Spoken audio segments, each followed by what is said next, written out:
Hey everybody, welcome to Amid Life Millennial. I'm Bob Spurl, this is DeAnna Spurl. We are the hosts, co-hosts. Blah, blah, blah, blah, blah. We were talking before the show started. We don't really introduce ourselves, and you might be tuning in not knowing who we are. I guess that's a valid point.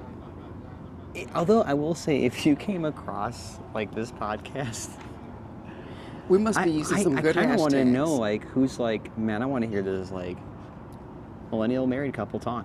Well, I mean, let's think about it. We do more talk. We philosophize, we strategize, we spiritualize, we empathize. You say spiritualize? We are starting a cult.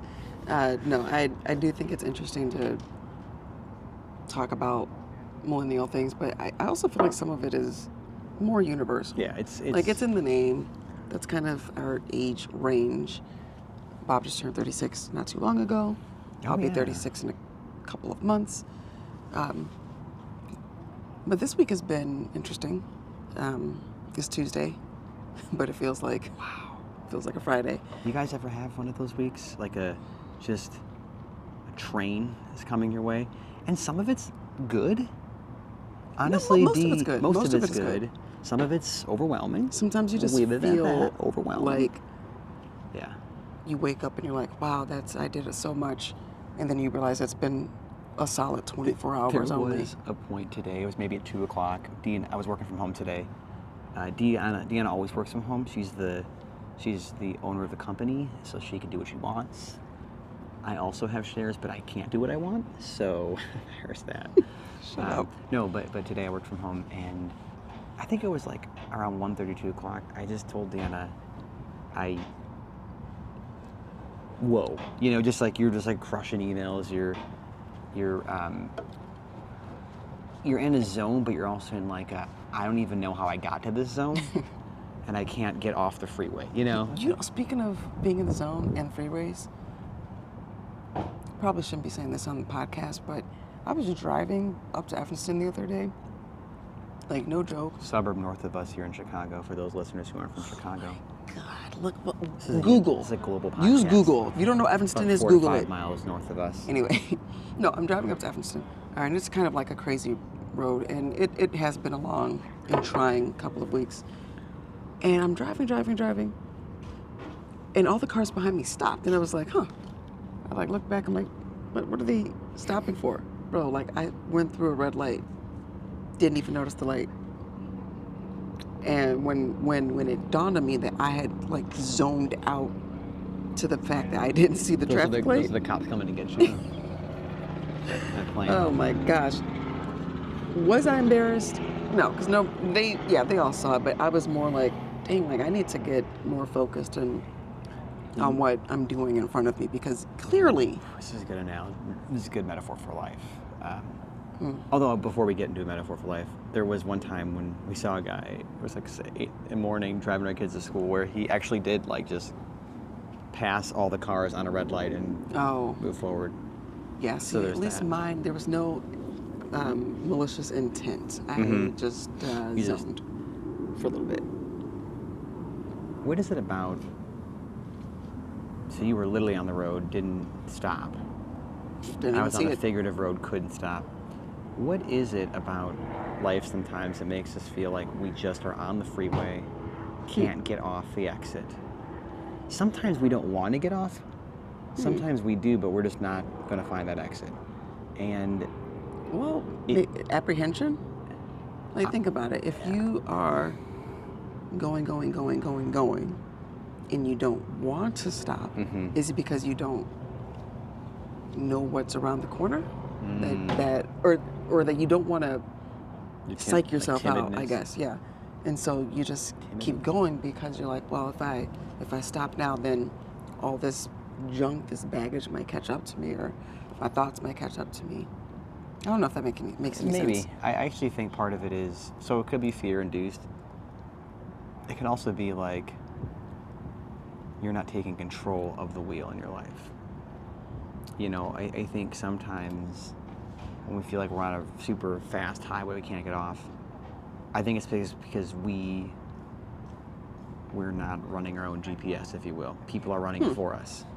Whether it's clients, or if you're a manager, your team, if it's your spouse who's running your life, if it's your kids, your parents. I think when we feel overwhelmed on the life highway, it's because we're not taking the wheel. If you're a Christian, there's that cliche, like Jesus take the wheel. I was just thinking that. But Jesus never got a driver's license. I'm saying I don't know if I want him behind the wheel. No offense. But I think the point is, if you kind of universalize that a bit, it is like, let a higher power take this. I don't. How do you feel about that?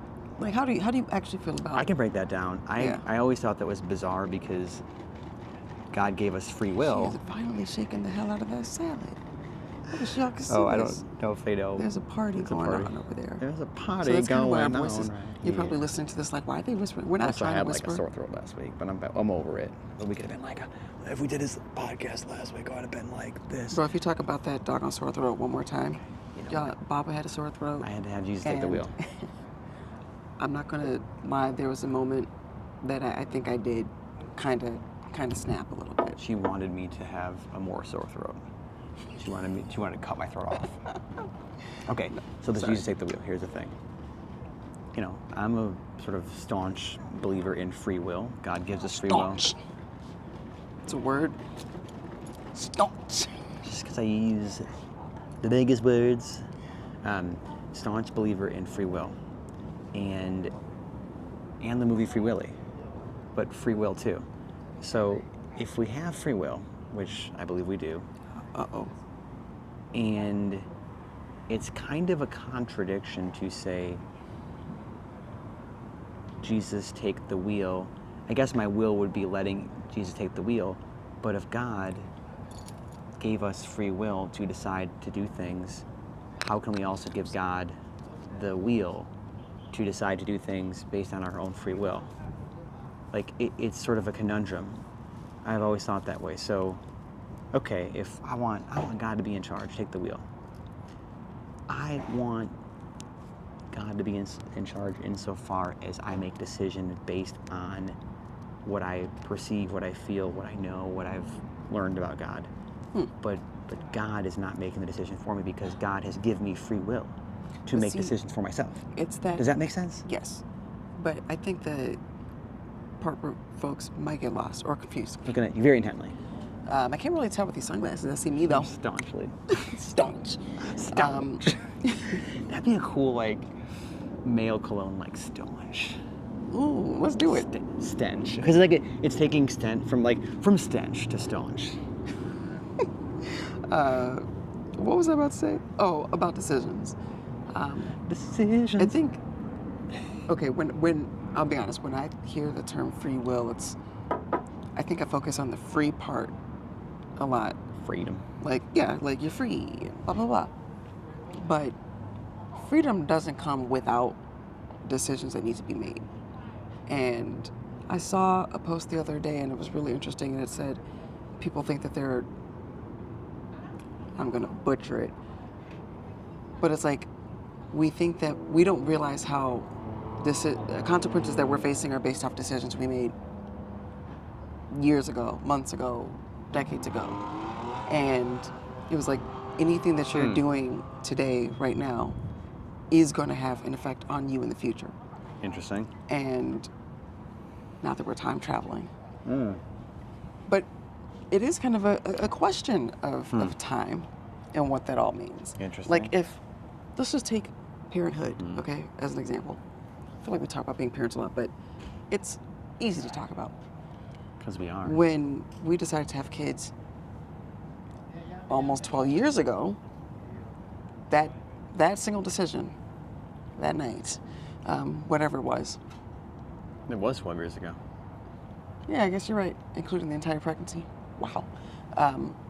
That's a decision that we made that is still affecting our lives today because we have the child in front of us. That's an easy way to kind of think about the child. Rylan, our daughter. And so, anything that you're doing, if you are rude to somebody today, Yeah, that person could turn out to be your boss. You ever see that thing where it was like, it's like the fake LinkedIn? It was like, I saw a dog on the side of the road today. I love And that. I picked the dog up and I fixed his bandage. And then I was late for my job interview and I got there and the dog was the interviewer. It's so stupid. I know what they're trying to get at, though. It's like the point is like, you never know who might cross your path. Yeah.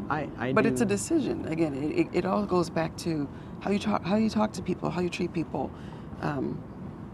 Those are decisions that you make. How you treat yourself, how you talk to yourself. Do you look in the mirror and say, wow, you look good today, I really love you? Or do you look in the mirror and say, man, you are the biggest piece of shit I've ever seen? And the reality is, like, I say that kind of jokingly, but there are people who literally say horrible things about themselves. Yeah. And think horrible things about themselves. Those are decisions. Those are small actions that are leading to something in their near future. Yeah. And so we have to be focused on what we're doing. And in the case of faith, I will also say the idea of having, a faith system that does allow you to kind of put your trust in something that's beyond you, right? Like, take manifestation for example. I talked about this today on Instagram, so if you follow me, you'll see it. But anyway, the thing about manifestation that nobody really talks about, it's always like, say your words of affirmation, make your mood boards and your message board, whatever the hell y'all be doing, and rubbing your beats and praying and meditating. All of those are fine actions, okay? They can help reduce stress. They can help you get some clarity. But if you want to bring things forth in life, I feel like the part that's missing for a lot of people is believing. Like, it's one thing to look in the mirror and be like, you are beautiful, you are amazing, you are kind and smart. But if you don't actually believe it in here, your mouth can say all kinds of things. But the moment you actually start believing, like, you know what, I am a smart person, I am awesome, I do have all these great strengths, I can do that job. If you got to get to that point. And so there's like the free will. Nobody can do it for you. Yes, you can do what you want, but it's the doing part, and then what you want out of what you're doing, you got to believe it. You have to believe in it. Believe in your marriage, believe in your kids, believe that people have the best for you. I think what I know, one of the things you said that you struggle with is thinking if people are going to like you or not. And I think one of the ways to kind of combat that is like, why wouldn't they like me? I'm funny, I'm nice, and I think I'm pretty mild, man, whatever you got to tell yourself. But if you actually believe that, well, nobody's going to like me, or I really want them to like me because maybe I was a nerd in school, and if you were a nerd, you're probably cool as hell now. They always are. They always are the coolest. I'm like, I can tell you were a nerd. Well, okay, I love nerds. Yeah, I think what you said earlier about people that are sometimes mean to us or do things that kind of come across as just bad. The whole phrase hurt people. They were never modeled how to be good.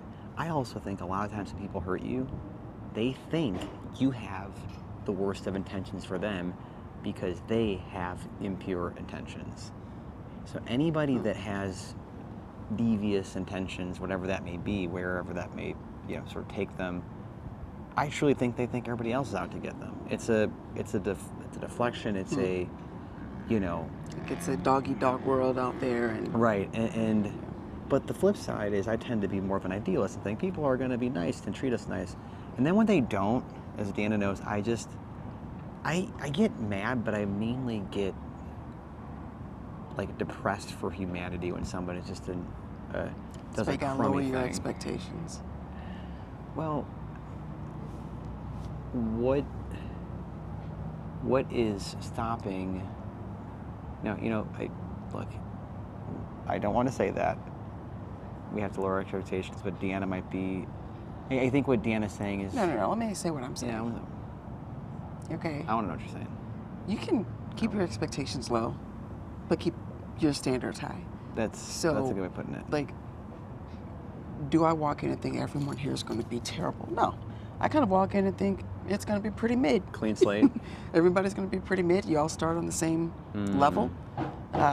If you walk in thinking everyone's going to be amazing, no. Everybody's here.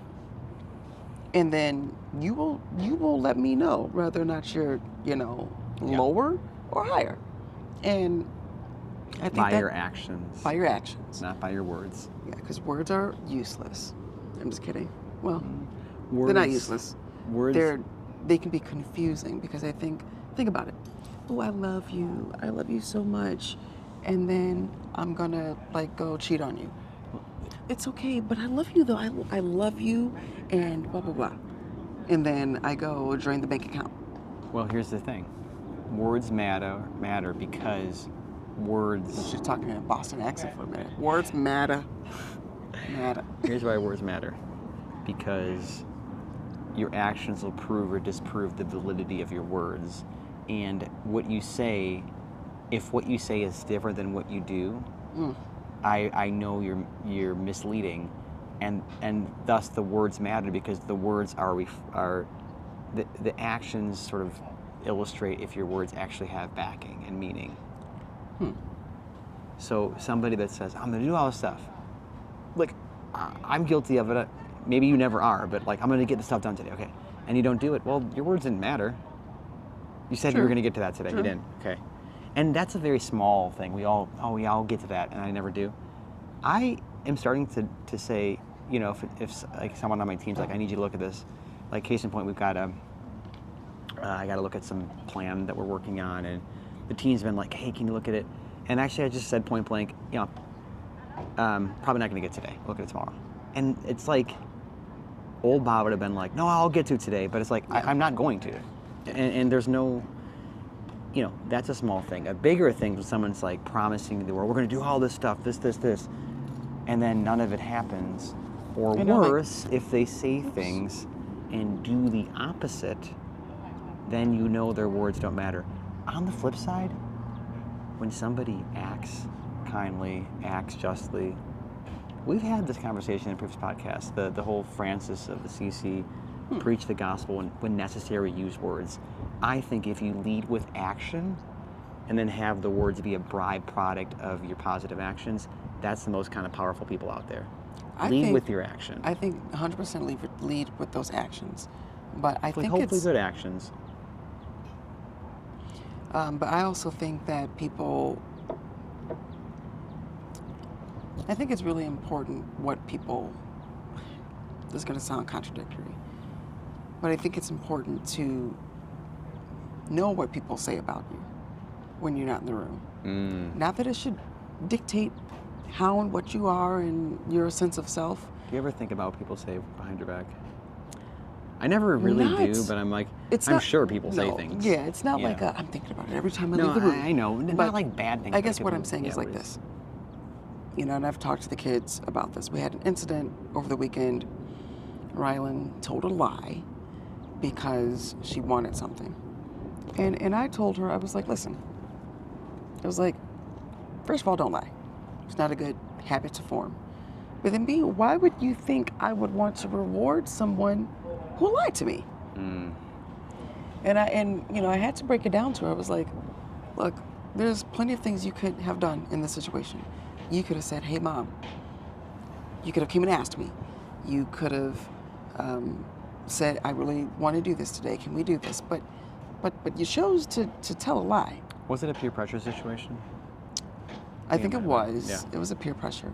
But there's no excuse. It's just no excuse. And what I'm just the point I'm making is I had to kind of express to her that she's going into 6th grade, middle school. There are going to be friends that you might feel the urge to lie to or who might lie to you. And do you want people to be like, oh, I don't trust her because she's a liar?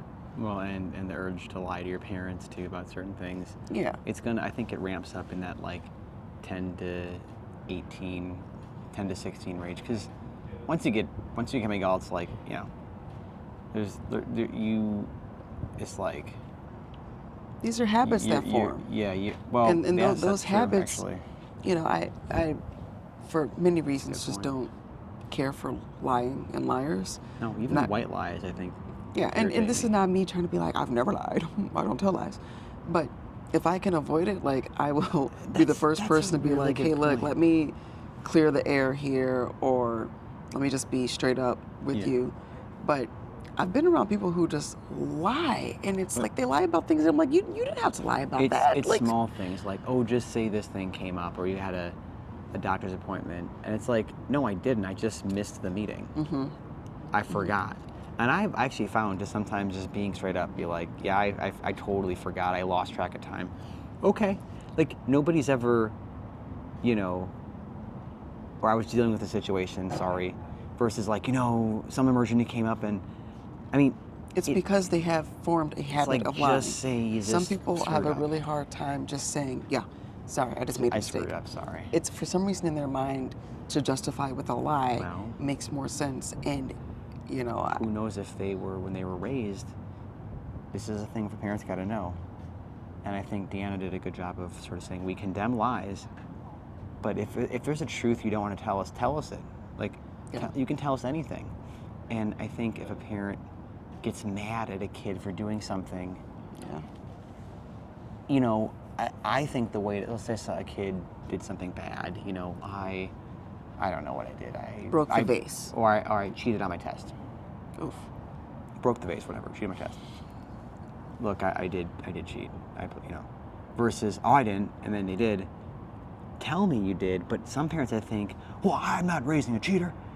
I think it's actually better that they would tell you they did that and say, look, that's unacceptable, but I'm so glad you told me the truth. Yeah. You have to reward children and, frankly, adults when you manage them, when you for telling the truth. Not reward, but like embrace the fact they told the truth. You can still get mad at the issue at hand. Right. And deal with that separately. But you need to acknowledge, like, the truth comes before any sort of punishment for what you did. It's like the classic, like, sitcom, 90s sitcom, where it's like, you know, kid lied, and, you know, they have, like, the sad music comes up and something happens. And he walks home like this. But the truth in those things is, like, when the kid tells the truth, you're like, okay, thank you for letting me know. Yeah. I mean, it's, I'm sure, you know, the teenage years are coming for us sooner The than wonder we think. years. Which, you know, I'm not really worried about it, because I think, you know, they're great kids, but we're also great parents. Minus that one lie from The one lie. I think she learned her lesson, though. She did. She broke down and cried. Maybe and I was like, we listen, call this episode The One Lie. The single liar. One lie to live. So this has been awesome. Oh, you know, we didn't mention we're doing our podcast up here on the rooftop because we're moving. We are. In 2 days. Yeah, you guys haven't seen this. We are going to still have a property in this building. We're on like the 49th floor of this building. 48. A big floor number. Here in Chicago on the lake, as you can see, we've got the city behind us. It's beautiful. We'll be back again. Don't you worry, but just not living here. And I think in our new place, we have a balcony too. It'll overlook the freeway, but we could totally do some fun, like, you know, you can get some more behind the scenes there. So you guys have been on this journey with us for the last, well, those of you that listen, like, back when we were grocery chat. Remember that? Those were started wild in 2020, times. so it's been 4 years. Actually, this podcast started a couple months after we moved here, a couple months after the pandemic, COVID-19. It's back, though. Did you hear that? Guess who's back? It's back, and they're telling people to mask up and get they should be updated on like, your booster. So do it. Yeah, sure. So that's happening. I didn't want to. That's not where I was going with this, but Well, you brought up COVID. You can't talk about COVID without the vaccine. So the Masks. deal is. So next time we see you, we won't be here, but we'll be somewhere else. Should we show them? Yeah, before we go. The view. Well, those who watch the show this way. I'll hold this. Okay. We're gonna just show you. Come on. Come on. Okay. Follow me. There's a thing following you. Nope. Oh yeah. You gotta turn it, Bob. I should have some cool music. There you go. Look at that. That's a city. Chicago. If you've never seen Chicago before, that's Chicago. Pan back There are many beautiful parts of Chicago. There's many beautiful neighborhoods and people and food and endless helicopters that just loop the city for no apparent reason. You don't think they're doing tours? We should do a helicopter tour. Sure. Let's pay for this place first, the new place we're renting. All right, guys. Oh, nice. We can. Oh, cool. Yeah, let's say goodbye for now. When we see you next time, we'll be in our new place. See ya. You know it.